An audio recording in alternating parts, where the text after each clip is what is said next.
ഇന്ദിരാ ഗ്യാരണ്ടിയും ആർത്തവ പ്രസവ അവധികളും ഉൾപ്പെടെയുള്ള ജനപ്രിയ പ്രഖ്യാപനങ്ങളുമായി വി.ഡി. സതീശൻ സർക്കാരിന്റെ ആദ്യ നയപ്രഖ്യാപനം. കടുത്ത സാമ്പത്തിക പ്രതിസന്ധി ഉണ്ടെങ്കിലും ക്ഷേമ പ്രവർത്തനങ്ങളിൽ വീഴ്ച ഉണ്ടാകില്ലെന്നാണ് നയപ്രഖ്യാപനത്തിൽ പറയുന്നത്. കേന്ദ്ര സർക്കാരിനെതിരെ വിമർശനങ്ങൾ നയപ്രഖ്യാപനത്തിൽ ഉൾപ്പെടുത്തിയിരുന്നില്ല. മുൻ സർക്കാരിന്റെ വികസന പദ്ധതികൾ, കിഫ്ബി മിഷനുകൾ എന്നിവയെക്കുറിച്ചുള്ള പരാമർശവുമില്ല. ധനസ്ഥിതിയെക്കുറിച്ച് പറഞ്ഞത് തെറ്റായ പരാമർശങ്ങളാണെന്നും നയരാഹിത്യമാണ് പ്രസംഗത്തിന്റെ മുഖമുദ്രയെന്നും പ്രതിപക്ഷ നേതാവ് പിണറായി വിജയൻ വിമർശിച്ചു. പോലീസ് ബാൻഡിന്റെ വന്ദേ മാതരത്തോടെയാണ് നയപ്രഖ്യാപന പ്രസംഗവുമായി ബന്ധപ്പെട്ട ചടങ്ങുകൾക്ക് സഭയിൽ തുടക്കമായത്.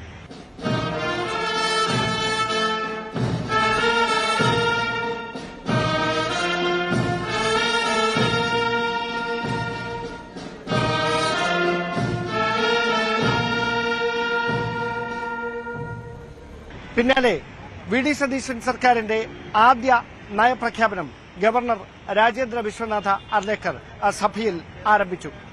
1 മണിക്കൂർ നീണ്ട പ്രസംഗത്തിൽ അദ്ദേഹം സർക്കാരിന്റെ വികസന സ്വപ്നങ്ങളെപ്പറ്റിയും അതോടൊപ്പം സാമൂഹ്യ സുരക്ഷ ഉറപ്പാക്കുന്നതിന് വേണ്ടി നടപ്പിലാക്കാൻ പോകുന്ന പദ്ധതിയെക്കുറിച്ചുമുള്ള സമഗ്രമായ വിവരങ്ങളാണ് ഉൾക്കൊള്ളിച്ചത്. കേരളത്തെ ആഗോള വ്യവസായ ഹബ്ബാക്കി മാറ്റുകയെന്ന സർക്കാർ നയം പ്രസംഗത്തിൽ അദ്ദേഹം ഊന്നിപ്പറയുകയാണ് ചെയ്തത്.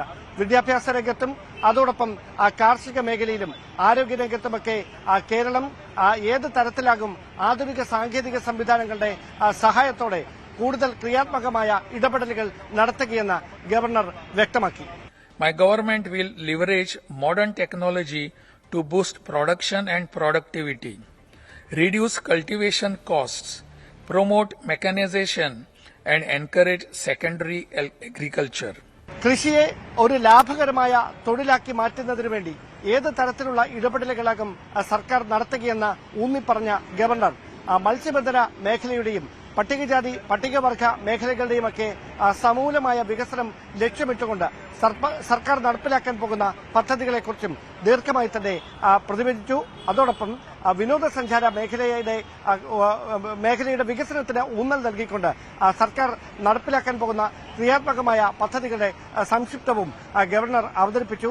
ഏറ്റവും പ്രധാനപ്പെട്ട കാര്യം, കേരളത്തിന് മുമ്പിൽ വലിയ വെല്ലുവിളി തീർത്തുകൊണ്ടിരിക്കുന്ന മയക്കുമരുന്ന് മാഫിയയുടെ വേരറക്കുന്നതിനു വേണ്ടി ഓപ്പറേഷൻ തുഫാൻ എന്ന പേരിൽ കഴിഞ്ഞ ദിവസം ആഭ്യന്തര വകുപ്പ് തുടക്കം കുറിച്ചിരിക്കുന്ന പദ്ധതിയെക്കുറിച്ച് വിശദമായ വിവരങ്ങളാണ് അദ്ദേഹം പങ്കുവച്ചത്. ലഹരി മാഫിയയുടെ വേരറക്കുന്നതിനൊപ്പം ഈ ശൃംഖലയുമായി ബന്ധപ്പെട്ടവരുടെ സ്വത്ത് കണ്ടുകെട്ടാനുള്ള നടപടികളിലേക്ക് കൂടി കടക്കുക എന്നതാണ് സർക്കാർ നയമെന്നും ഗവർണർ വ്യക്തമാക്കി. Time has come for a decisive and transformational shift in the functioning of the excise department.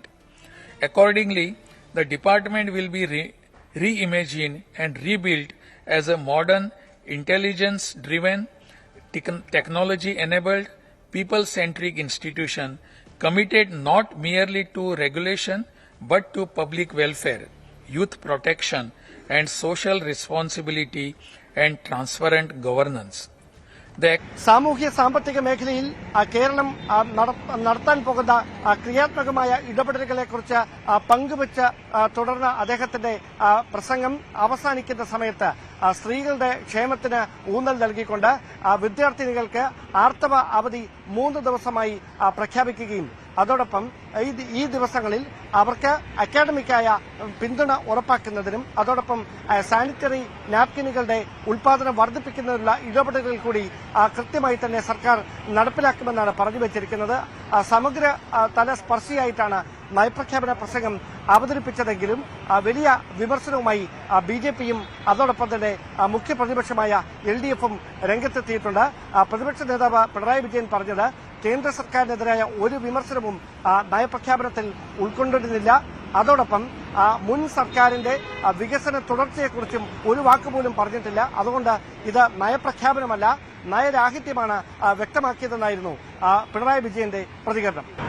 കേന്ദ്ര സർക്കാർ സംസ്ഥാനത്തോട് സ്വീകരിച്ചുകൊണ്ടിരുന്ന സമീപനം,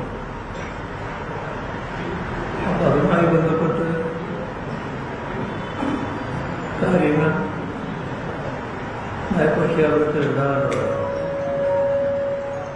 അങ്ങനെ നോക്കിയാൽ പറയേണ്ടത് പറയാതിരുന്നിട്ടുണ്ട്. കേന്ദ്രത്തിൽ നിന്ന് ചോദിച്ചു വാങ്ങേണ്ട വരും.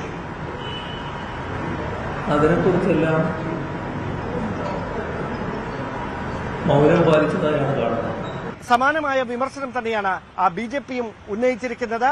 വി മുരളീധരനാണ് ബി.ജെ.പിക്ക് വേണ്ടി ഇതിൽ വ്യക്തമായൊരു പ്രതികരണം നടത്തിയിരിക്കുന്നത്. അദ്ദേഹം പറഞ്ഞിരിക്കുന്നത് എങ്ങനെ ഈ പദ്ധതികൾ നടപ്പിലാക്കും എന്നതിനെക്കുറിച്ച് ഒരു വ്യക്തതയുമില്ലാതാണ് നയപ്രഖ്യാപന പ്രസംഗം ഗവർണർ സഭയിൽ അവതരിപ്പിച്ചിരിക്കുന്നത്. അതിനപ്പുറത്തേക്ക് ഇതിനുവേണ്ട പണം എവിടെ, അതോടൊപ്പം ഇതൊരു ദിവാസ്വപ്നം മാത്രമേ കാണാൻ കഴിയൂവെന്നും വി മുരളീധരൻ പറഞ്ഞുവെച്ചു. സംസ്ഥാനത്തിൻ്റെ സാഹചര്യങ്ങൾ, ആ സാഹചര്യങ്ങളെക്കുറിച്ച് ധാരണയുള്ള ഒരാളും ഈ നയപ്രഖ്യാപനം, ഇതുപോലുള്ളൊരു നയപ്രഖ്യാപനം നടത്തില്ല. പകരം അവർ ആദ്യഘട്ടത്തിൽ സൂചിപ്പിച്ചിട്ടുള്ള പ്രതിസന്ധികൾ, ആ പ്രതിസന്ധികളുടെ പരിഹാര മാർഗങ്ങൾ ഈ നയപ്രഖ്യാപനത്തിൽ ഉണ്ടാകുമെന്നാണ് പ്രസംഗം തുടങ്ങിയ ആദ്യഘട്ടത്തിൽ ഈ പ്രശ്നങ്ങൾ ഉന്നയിച്ചപ്പോൾ ഞാൻ പ്രതീക്ഷിച്ചത്. നയപ്രഖ്യാപനത്തിൽ ഇതിനെയൊക്കെ പരിഹരിക്കാൻ വേണ്ടിയിട്ടുള്ള മാർഗങ്ങൾ ഈ നയപ്രഖ്യാപനത്തിൽ ഊന്നിപ്പറയും എന്നുള്ളതാണ്.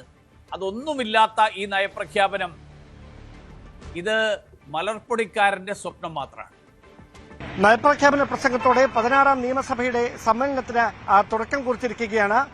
എന്തായാലും ഇപ്പോൾ ഉയർന്നിരിക്കുന്ന വാദപ്രതിവാദങ്ങൾക്കപ്പുറത്തേക്ക് ബജറ്റിലേക്കും ഈ വിമർശനങ്ങളും അതോടൊപ്പം തന്നെ ആക്ഷേപങ്ങളുമൊക്കെ തുടരുമെന്ന് തന്നെ ഉറപ്പാണ്. ഒരുപക്ഷെ ജൂൺ 3-ാം ആഴ്ചയായിരിക്കാം ബജറ്റ് അവതരണം. ആ ബജറ്റിൽ ഇപ്പോൾ പ്രഖ്യാപിച്ചിരിക്കുന്ന ഈ നയപ്രഖ്യാപന പ്രസംഗത്തിൽ ഉൾക്കൊള്ളിച്ചിരിക്കുന്ന പ്രധാനപ്പെട്ട പദ്ധതികൾ, ഇന്ദിരാ ഗ്യാരണ്ടിയുടെ തുടർച്ച, ഇതടക്കമുള്ള കാര്യങ്ങൾ ബജറ്റിലും ഇടം പിടിക്കുമെന്ന് ഉറപ്പാണ്. പക്ഷേ ഇതിനുള്ള പണം എവിടെയെന്ന ഏറ്റവും പ്രസക്തമായ ചോദ്യം ഉന്നയിച്ചുകൊണ്ട് പ്രതിപക്ഷം ഇപ്പോൾ തന്നെ വിമർശനത്തിന്റെ കോപ്പ് കൂട്ടുകയാണ് സർക്കാരിനെതിരെ. കൂടുതൽ വാർത്തകൾക്ക് news 18 Keralam YouTube channel subscribe ചെയ്യുക.